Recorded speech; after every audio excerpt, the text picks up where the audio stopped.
दोस्तों, अगर मैं आप लोगों से कहूं कि अमेरिका और ईरान के बीच बहुत जल्द दोस्ती होने वाली है, तो आप लोग पलटकर यही कहेंगे कि फराज भाई, आप तो कई दिन से ये बात बता रहे हैं कि अमेरिका और ईरान के बीच किसी भी वक्त जंग शुरू हो सकती है। मिडिल ईस्ट में बहुत ज्यादा तनाव है इस वक्त।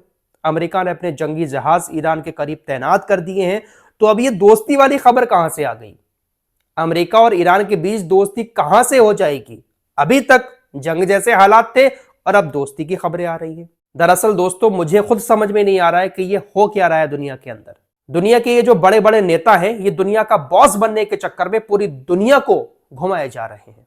आइए मुद्दे पर आते हैं। दरअसल खबरें ऐसी आ रही हैं कि अमेरिका और ईरान के बीच जो कुछ चल रहा था वो फिलहाल अब थम चुका है। अमेरिका ईरान के ऊपर अब हमला नहीं करेगा। दरअसल खबरें ऐसी आ रही है कि ईरान के राष्ट्रपति मसूद ने इस बात का आदेश दे दिया है कि वो अमेरिका के अधिकारियों के साथ मिलकर बातचीत करें। डोनाल्ड ट्रंप की तरफ से भी जो बातें लगातार कही जा रही थी कि हम ईरान के ऊपर हमला कर देंगे, अब वो डोनाल्ड ट्रंप भी बातचीत की बात कर रहे हैं। दरअसल डोनाल्ड ट्रंप ने दो शर्तें रखी थी ईरान के सामने कि आप अपने देश के अंदर जो प्रदर्शनकारियों को मार रहे हैं, उन प्रदर्शनकारियों को मारना बंद करें।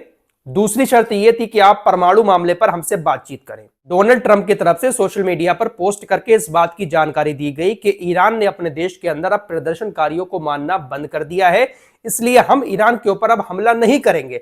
साथ ही साथ हम ईरान से जो बातचीत करना चाहते हैं परमाणु मामले पर, उसके लिए भी ईरान राजी हो रहा है। और इस बात को कंफर्म ईरान के राष्ट्रपति ने भी कर दिया है। आने वाले कुछ ही दिनों के अंदर ईरान और अमेरिका के बीच तुर्की के अंदर बातचीत हो सकती है। ईरान के अधिकारियों को बातचीत करने का आदेश ईरान के राष्ट्रपति ने दे दिया है। उधर अमेरिका के अधिकारी भी बातचीत करने के लिए राजी हैं। अब यहां पर दो सवाल उठते हैं, अमेरिका को लेकर भी और ईरान को लेकर भी।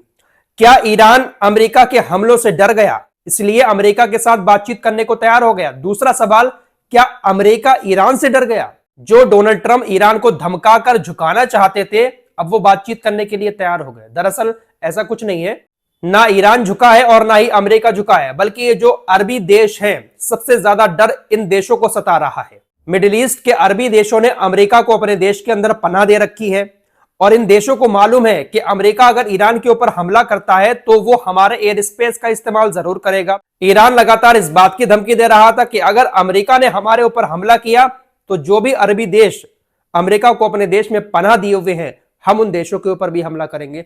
तो ये जो अरबी देश है, ये बिचौलिया बनकर ईरान को भी मनाने में लगे हुए हैं और अमेरिका को भी मनाने में लगे हुए हैं। इसीलिए तुर्की के अंदर अब बातचीत के लिए दोनों को राजी किया गया है। अमेरिका और ईरान के अधिकारी आपस में मिलकर बातचीत करेंगे और हो सकता है कि यहां से दोस्ती की शुरुआत हो जाए, क्योंकि मिडिल ईस्ट के अंदर अमेरिका बिना अरबी देशों के सपोर्ट के कुछ भी नहीं है। जब तक अरब देश सपोर्ट नहीं करेंगे तब तक अमेरिका ईरान के ऊपर हमला नहीं कर सकता। सिर्फ इजराइल के साथ मिलकर अगर अमेरिका चाहे हमला कर दे, अमेरिका नहीं कर सकता। ईरान के सुप्रीम लीडर अयातुल्ला खामनेई भी इस बात को कल क्लियर कर चुके हैं कि हम किसी देश के ऊपर हमला नहीं करेंगे, हम किसी देश के साथ जंग नहीं चाहते हैं। अमेरिका बेवजह हमारे ऊपर हमला करने की धमकियां क्यों दे रहा है? हम तो नहीं चाहते किसी के साथ युद्ध शुरू हो। फिलहाल कुल मिलाकर 100 बात की एक बात यह है कि अमेरिका की दाल नहीं गल रही है बिना अरबी देशों के सपोर्ट में, और अरबी देश साफ कह चुके हैं अमेरिका से कि हम आपको हमला नहीं करने देंगे। इसीलिए अब बातचीत के लिए हाथ बढ़ाया जा रहा है। ईरानी प्रशासन ने एक बार फिर से आज तमाम अरबी देशों को चेतावनी दे दी कि जिस तरीके से अमेरिका और इजराइल ने आपके एयर स्पेस का इस्तेमाल करके हमारे ऊपर पिछले साल हमला किया था, अगर दोबारा से ऐसा ही हमला होता है तो हम आपको बिना इन्फॉर्म किए आपके देश के ऊपर हमला करेंगे। पिछली बार तो हमने इन्फॉर्म कर दिया था कि हम अमेरिका के ठिकानों पर हमला कर रहे हैं, लेकिन इस बार बिना बताए फौरन पलटवार आपके देश पर किया जाएगा। यही वजह है जो अरबी देश अमेरिका को रोक रहे हैं। अब अमेरिका को तो रोक लिया अरबी देशों ने, लेकिन इजराइल को कैसे रोकेंगे? इजराइल को भी ये भनक लग चुकी है कि अमेरिका हमला नहीं करेगा क्योंकि अरबी देश रोक रहे हैं और बातचीत होने वाली है। आज ये खबर ये सामने आ रही है कि इजराइल अमेरिका के साथ के बिना ही ईरान के ऊपर हमला करने की तैयारी कर रहा है। आज रात इजरायली सेना घरेलू मोर्चे पर प्रैक्टिस भी करेगी और इस बात की इंफॉर्मेशन जनता को भी दी जाएगी कि हम अमेरिका के बिना ईरान के ऊपर हमला कर सकते हैं। चीफ ऑफ स्टाफ अमेरिका से बातचीत करके जब इजराइल वापस आए हैं तो बेंजामिन नेतन्याहू ने अपने तमाम सेना के अधिकारियों के साथ मिलकर एक बैठक की है। तो अमेरिका के बिना भी इजराइल ईरान के ऊपर हमला करने की तैयारी कर रहा है, क्योंकि सबसे ज्यादा दिक्कत जो है वो मिडिल ईस्ट में इजराइल को ही ईरान से है। अमेरिका तो बेवजह यहां पर अपना पंगा ले रहा है, लेकिन अमेरिका को इतना फर्क नहीं पड़ेगा। अगर ईरान परमाणु बम बना भी लेता है, सबसे ज्यादा फर्क पड़ेगा तो वो इजराइल को पड़ेगा, और इजराइल के कहने पर ही, इजराइल का साथ देने के लिए ही मिडिल ईस्ट में परमाणु बम बनाने से अमेरिका ईरान को रोक रहा है। दोस्तों, आपने सुना होगा एप्स्टीन फाइल के बारे में, बहुत ज्यादा चर्चा में एप्स्टीन फाइल। क्या है ये एप्स्टीन फाइल? दरअसल एप्स्टीन एक शख्स का नाम है नहीं बल्कि था, क्योंकि 2019 में एप्स्टीन नाम के शख्स की मौत हो चुकी है। अमेरिका का यह रहने वाला था और एक नंबर का महाअय्याश आदमी था। यह शख्स बहुत ज्यादा अमीर था, इसके पास बहुत ज्यादा पैसा था। ये कितना अमीर था इसका अंदाजा आप इसी से लगा सकते हैं कि दुनिया का शायद ही कोई ऐसा नेता हो जिससे इसकी जान पहचान ना हो, उठना बैठना ना हो। दुनिया के बड़े से बड़े सेलिब्रिटी, चाहे वो हॉलीवुड के हों या किसी और दुनिया के, सबके साथ इसके ताल्लुक थे। अमेरिका का जो भी राष्ट्रपति होता उससे इसके अच्छे ताल्लुक हो जाते। हर नेता से दुनिया भर के इसके ताल्लुक थे, और ये एक नंबर का अय्याश आदमी था। तो आप इससे अंदाजा लगा सकते हैं कि जब ये अय्याश था तो इसके ताल्लुक जिन जिन लोगों से होंगे वो कैसे होंगे, और इसके ताल्लुक क्यों होंगे? क्योंकि ये दलाल भी था। ये छोटे छोटे बच्चियों का शोषण करता था, गलत काम करता था छोटे छोटे बच्चियों के साथ, और जो दुनिया भर के नेता थे उन नेताओं को भी छोटी छोटी बच्चियां परोसता था।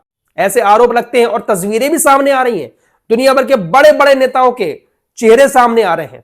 यह बंदा बहुत चालाक था, जिससे भी मुलाकात करता था, जिसके साथ भी दलाली करके गलत काम किसी लड़की के साथ करवाता था, उस नेता की तस्वीरें ले लेता था, वीडियो बना लेता था। जो नेता इससे चैट करता था किसी गलत मामले पर, उसकी चैट भी इसके पास थी। इन्हें सब कुछ सेव करके रखा हुआ था। वही चीजें अब पब्लिश हो रही हैं। एप्स्टीन फाइल जो सामने आ रही है, उस एप्स्टीन फाइल में दुनिया के ऐसे ऐसे नेताओं के नाम सामने आ रहे हैं, अय्याशी के कारनामे सामने आ रहे हैं, जिसको सुनने के बाद आप लोग भी हैरान रह जाएंगे। ऐसे ऐसे नेता जो दुनिया को पाठ पढ़ाते हैं इंसानियत का, बड़े अच्छे बनते हैं दुनिया की नजर में, और ऐसी ऐसी अय्याशियां की हैं जिसको बताना भी मुश्किल है। तो एप्स्टीन जो था वो ऐसे ही हर नेता के सबूत जो है अपने पास रखकर उनके साथ अय्याशियां किया करता था। लेकिन इसने 2019 में अपने आप को खत्म कर लिया, जेल में इसको बंद किया गया था। एक मामले में इसको पकड़ लिया गया बच्ची के साथ गलत काम करने के लिए। फिलहाल इसने अपने आप को मार दिया। अब इसी की वजह से दुनिया भर के नेताओं में अफरा तफरी भी मची हुई है। कोई इसको डिलीट करवा रहा है, कोई कह रहा नहीं ये गलत है, हमारा नाम इसमें आया है। बहुत सारी चीजें चल रही हैं, लेकिन एक चीज ये भी आ रही है कि जो एप्स्टीन फाइल खुली है उसमें अमेरिका वालों का भी नाम है। तो इजराइल के जो लोग हैं वो कहीं ना कहीं दुखती हुई रग दबा रहे हैं अमेरिका वाले की, और इसी वजह से अमेरिका वाले जो है इजराइल का साथ दे रहे हैं। इस दुनिया के बड़े बड़े नेताओं को, बड़े बड़े लोगों को हम जितना अच्छा समझते हैं ना, वो उतने अच्छे हैं नहीं। अंदर से कितने काले हैं इस बात का शायद हमें आपको अंदाजा भी नहीं है। इस रिपोर्ट में इतना ही। कुछ और खबरों के साथ फिर हाजिर होऊंगा। अपना ख्याल रखिएगा। अल्लाह हाफिज।